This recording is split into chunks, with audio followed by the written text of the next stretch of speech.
No. 1 Sentai Gozildia finalmente fez a sua estreia lá no Japão. E até o momento dessa gravação aqui, eu já assisti aos 10 primeiros episódios da série. E a pergunta que fica é, será que a série tá fazendo jus aos 50 anos da franquia Super Sentai? Mas aí você me pergunta, tá, Thiago, mas afinal de contas, o que é Gozildia? Bom, No. 1 Sentai Gozildia é a 49ª série da franquia Super Sentai. E também é a série que está comemorando os 50 anos de Gorendia e da franquia Super Sentai. A série, que estreou no dia 16 de fevereiro deste ano de 2025, conta com o tema de shows e anéis, lutadores e também de armas e batalhas reais. A série nos apresenta a Guerra dos Universos, que foi um conflito em larga escala envolvendo os vários robôs gigantes de diferentes universos contra uma única ameaça, que é conhecida como a Calamidade. E eles, estando à beira da derrota, veem Tegan Sword aparecer, e assim os gigantes oferecem os seus poderes, assim criando os Anéis Sentai, que destruíram a Calamidade. Mas também acabaram provocando a destruição e a recriação do universo, com os anéis espalhados pelo cosmos. Algum tempo depois, 5 párias da sociedade têm a chance de mudar de vida, quando Tegan Sword os escolhe para se transformarem nos Gozilders, que são encarregados de reunir os Anéis Sentai. E aquele que reunir todos eles terá o seu desejo realizado, o que dá início a uma competição, não apenas entre o grupo, mas também contra o Buraidan do mundo Ninguém. Sim, o nome do mundo é Ninguém. Bem também como outras pessoas que também foram escolhidas para ter seu desejo realizado, apelidadas de Guerreiros do Universo. Basicamente é disso que se trata No. 1 Sentai Gozildia, mas claro, antes de começar a falar um pouco mais abertamente sobre os personagens, sobre a série em si, pô, deixa o seu like, se inscreva no canal caso você não seja inscrito, ativa o sininho e claro, não esquece de compartilhar esse vídeo para o máximo de pessoas que vocês puderem. Então, sem mais enrolações, bora continuar. E bom, vamos começar falando agora dos personagens que fazem parte dessa história. No caso, vamos começar falando dos Gozilders. E primeiramente do Roero, o Godzil Wolf, o Ranger vermelho da equipe. Bom, sinceramente, a gente, nesses primeiros 10 episódios da série, a gente foi ter um pouco mais do Roero agora, nesses últimos que saíram, tipo do 7, 8, 9, que a gente foi ter mais coisas sobre ele. E pô, na minha opinião, o personagem não me cativou em nada. O ator também não colabora muito, vou ser sincero com vocês. A gente sabe que Tokusatsu tem aquela questão de, tipo, tem aquelas atuações mais caricatas, mas no caso de Gozildia, o vermelho, ele ultrapassa o limite. Pelo menos nesses primeiros episódios, o cara não conseguiu entregar muita atuação. Naqueles momentos, tipo, de impacto, vamos supor que ele vai dar um golpe ou algo do tipo. Parece que ele não... A gente sabe que o cara tá atuando, mas, tipo assim, deixa tão escrachado, parece que o cara tá fazendo até com má vontade. O ator não tá ajudando muito no caso do Godzil Wolf, do Ranger vermelho de Gozildia. Mas, pelo menos agora, a gente tá tendo um pouco mais do desenvolvimento dele. Então, o potencial pra história dele é muito bom. Por quê? Porque agora tem a questão do irmão dele, que daqui a pouco a gente vai falar um pouco, que acabou de chegar na série como um vilão. Então a gente já vai ter meio que um confronto direto entre irmãos. Já rolou aí nos episódios 9 e 10. E agora, mais pra frente da série, a gente deve ter mais encontros deles, deve ter um pouco mais do aprofundamento, né? Acredito que a introdução do irmão dele na história vai ajudar muito pra esse desenvolvimento do personagem. Mas é aquela, o ator tem que ajudar, porque pô, a atuação dele tá um pouquinho ruim, pelo menos na minha opinião. Concorda comigo? Deixa nos comentários. E temos o Riko Byakuya, o Godzil Lion, o Ranger azul.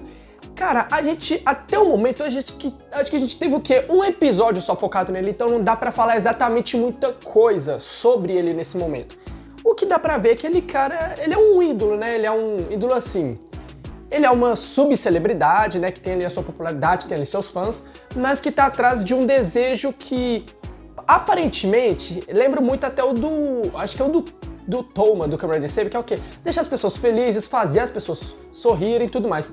O sonho dele, pra mim, foi o sonho mais aleatório que teve, né? Aquele sonho parecendo que até o do vermelho. Porque o sonho do vermelho é ter algum sonho, né? Porque o vermelho, detalhe, o vermelho é um desempregado na série, tá sempre fazendo um bico aqui e ali, parece até brasileiro. Mas o Godzil Lion, né? O Ranger azul da equipe, cara, ele é um personagem que, por enquanto, não me cativou em nada também, até porque nem teve como, a gente não teve muita coisa sobre ele. O máximo que a gente teve foi, tipo, um ganchozinho um ganchozinho na história, que pode ligar ele à Ranger preta, que tem na equipe, né? A garota que usa a cor preta na equipe. E, pô, fora isso, a gente não teve muita coisa, então, por enquanto, não dá pra falar exatamente o que esperar dele. Só que ele pode ter um pé na história da Ranger Preta, que daqui a pouco a gente vai falar também que é uma personagem que, pô, tá surpreendendo bastante. E temos o Ryugi Bakugami, que é o Ranger amarelo, né? O Godzilla Tirano, o Ranger amarelo da equipe. Cara, ele é um personagem que eu vejo com potencial. Por quê? Porque dá pra ver ali que ele parece ser um dos que mais sabe sobre tudo que tá acontecendo, sobre a guerra dos Gozilders, sobre o Tegasworth. Então, pra mim, ele é um personagem que tem bastante potencial. Ele, inclusive, é o cara mais forte fisicamente da equipe. E acho que é o que tem mais potencial pra gente conhecer mais sobre o Tegasworth e sobre os poderes do Gozildir em si. Por quê? Porque até esses 10 episódios a gente ainda tá conhecendo mais dos poderes, assim como eles. Então, pra mim, ele é um personagem que tem potencial, não foi mostrado muito sobre ele, se eu não me engano a gente não teve nem a questão de como ele virou um Gozildir até aqui, a gente acha que teve só do Roero e da Ranger Preta, mas dele em específico, pra mim, ele vai ser um dos caras que vai ser o ponto-chave pra fazer essa história andar. Então, a minha expectativa em cima desse personagem tá boa por causa disso, por ele aparentar ser um cara que sabe bastante sobre tudo o que tá acontecendo ali. E temos a Sumino Yoshikawa, a Godzilla Unicorn, a primeira mulher a usar a cor preta na franquia Super Sentai. Cara, pra mim, ela é a personagem que foi melhor introduzida até aqui na série.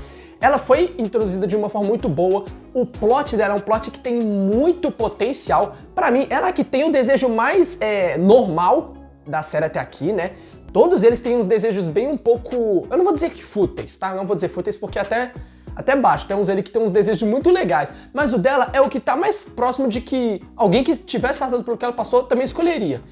Ela tem um plot com muito potencial. O plot dela, inclusive, pode ser... Eles dão a entender que tá ligado com o plot do Azul. Então, pra mim, ela é uma personagem que tem muito potencial, uma personagem que foi bem introduzida, foi bem apresentada na história e que até aqui tá sendo até que bem trabalhada. Temos o Kinjiro, o Godzilla Egli, o Ranger verde da história. E, cara, ele é o caso mais aleatório da franquia até hoje. Por quê? Porque o cara, gente, ele é um idoso.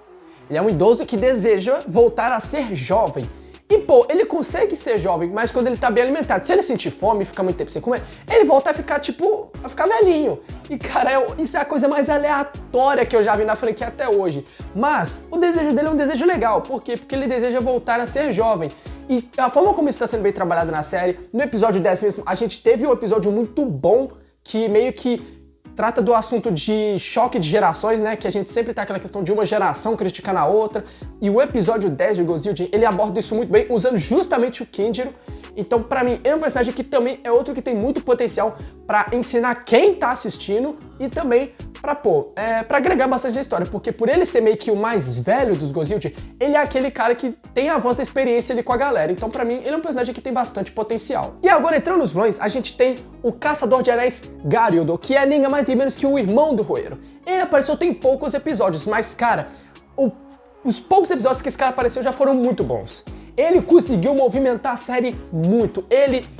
Cara, nos poucos episódios que ele apareceu, ele conseguiu fazer o Roero sair do lugar, conseguiu fazer o Roero se desenvolver, crescer um pouco nesses episódios e, cara, pra mim ele é um personagem que tem mais potencial. Ele lembra muito o Basco, né? O que o Basco fazia com o Marvelous é um pouco do que ele faz com o Roero. Então, pra mim, o Garyodo, ele é um dos personagens que tem mais potencial pra fazer essa história dessa série andar. Até porque ele parece ter não só um plot com o próprio irmão, mas também ele tem um pé, aparentemente, na história central da série e que pode ajudar a fazer a gente entender muito mais coisas sobre o Império do Mal que é presente nessa série. A gente também tem o Fire Candle, que é o rival do Roero. Pois é, o Roero tá cheio de inimigos nessa série. Cara, ele é um personagem que, pra mim, é um personagem só ok. Ele, nesses últimos 2 episódios, ele teve uma participação bem precisa pra quê? Pra fazer o Roero despertar, porque depois dos acontecimentos, o Roero meio que fica desanimado, até chega a desistir de ser um Godzildir, não vou entrar em detalhes quanto a isso, né? E, cara, ele é um personagem que, pô, ele tem o potencial pra fazer o Roero evoluir assim como o irmão dele. Mas, ele, pra mim, ele é um personagem ok, que vai servir ali de vilão, mas que em algum momento, pra mim, pode ser que aconteça com ele a mesma coisa que aconteceu com Toranza em Jetama, que é o quê? É aquele cara que não é levado muito a sério, mas que depois dos acontecimentos da série, o cara vai crescer, vai ficar, tipo, mega poderoso, e aí vai começar a dar trabalho para os Gozilders. E no caso da série dos Gozilders, em específico, pro Roero. Então, pra mim, ele é um personagem que, por agora, não incomoda nada, ninguém, mas que pode sim vir a evoluir e começar a dar trabalho. E por fim temos a Bulkhead, que é meio que uma personagem também que vai pro mesmo caso dele. Ela é bem fã do Godzilla Lion, mas ela não sabe quem é o Godzilla Lion, então ela é um personagem que, pô, chega a ser irritante algumas horas, mas que é um personagem ok, que eu não acho que vai ser igual aconteceu com o Fire Candle, mas que ela pode ser que troque de lado depois de descobrir quem é o Godzillion. Acho eu que o máximo que pode acontecer é isso, ela trocar de lado, mas também é algo bem difícil. Então, pra mim, ela só é uma personagem ok mesmo. Não tem muito o que falar dela, não. Mas, bom, agora eu vou falar mais abertamente sobre a série, mas calma, por enquanto não vai ter spoiler, até porque esses vídeos de primeira impressão nunca tem. Bom, um ponto que eu queria começar destacando como positivo nessa história são os visuais. Pô, o visual dos Godzillion é muito bonito, o visual dos Zords deles, dos robôs, também são muito bonitos. E, cara, pra mim, a série, visualmente falando, ela tá impecável. Os caras acertaram em tudo até agora, no visual dos heróis, no visual dos vilões. Pô, o visual do Garudor é bonito pra caramba. E, pô, o que dizer então do visual dos robôs, do Tegasword? Cada um tem o seu próprio Tegasword, vamos colocar assim. E, cara, o visual deles é muito bonito. O CGI, visualmente falando, também é bem bonito e tudo mais. E, cara, pra mim, um dos pontos positivos são os visuais, né? O visual das séries, trajes e tudo mais. O que puxa outro ponto positivo também, que são os efeitos.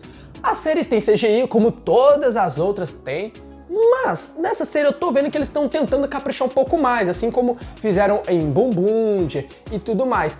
Em Godzilla, por ser a série dos 50 anos da franquia Space Sentai, a gente tá vendo que eles estão dando uma caprichada e estão conseguindo, eles estão conseguindo mesclar muito efeito prático, a gente tá tendo muita explosão real nessa série, que é algo que eu e acho que qualquer um que vê Space Sentai gosta pra caramba.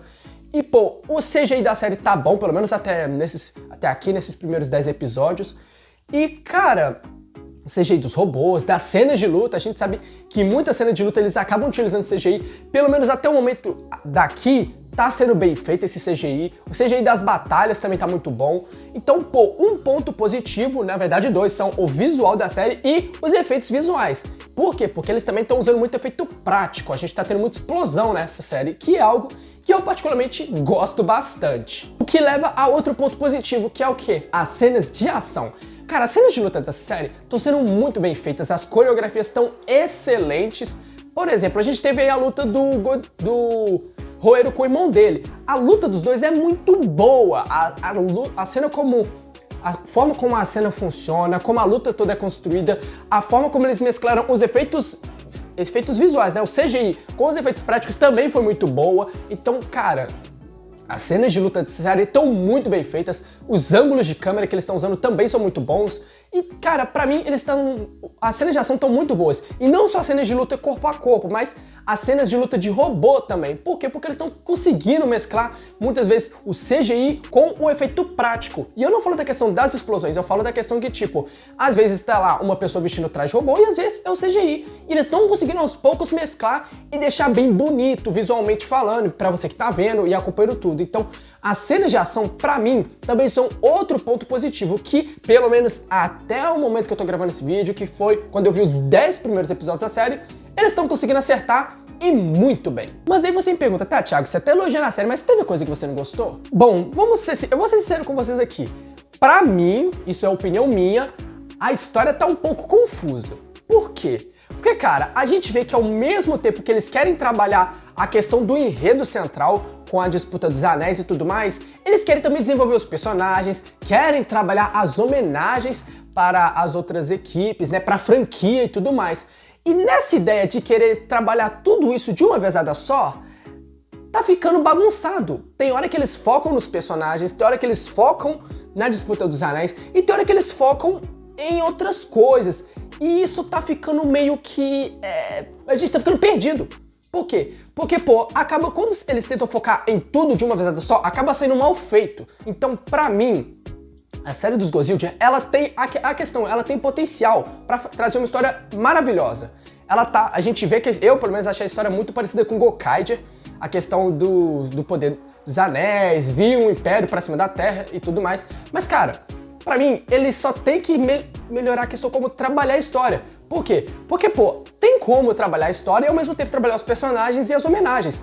É só tentar não focar cada hora em uma coisa. Tenta juntar tudo, trabalha tudo de uma forma tranquila, porque, cara, eu, pelo menos nos 4 primeiros episódios da série, senti eles totalmente perdidos, porque cada hora eles estavam focando em uma coisa e acabavam não focando em nada. Mas, bom, pessoal, esse foi o vídeo de hoje. Deixa nos comentários se você tá assistindo o Number One Santa Egozildia e o que você tá achando da série. Se você concorda comigo, se discorda, deixa nos comentários. Pra mim, a série só tem que melhorar essa questão do desenvolvimento, mas fora isso, a série tá boa, tá muito boa, tá sendo bem trabalhada. Enfim, esse foi o vídeo de hoje. Se você gostou, deixa o seu like, se inscreva no canal caso não seja inscrito, ativa o sininho e, claro, não esquece de compartilhar esse vídeo pro máximo de pessoas que vocês puderem. Então, galera, é isso. Muito obrigado e até a próxima!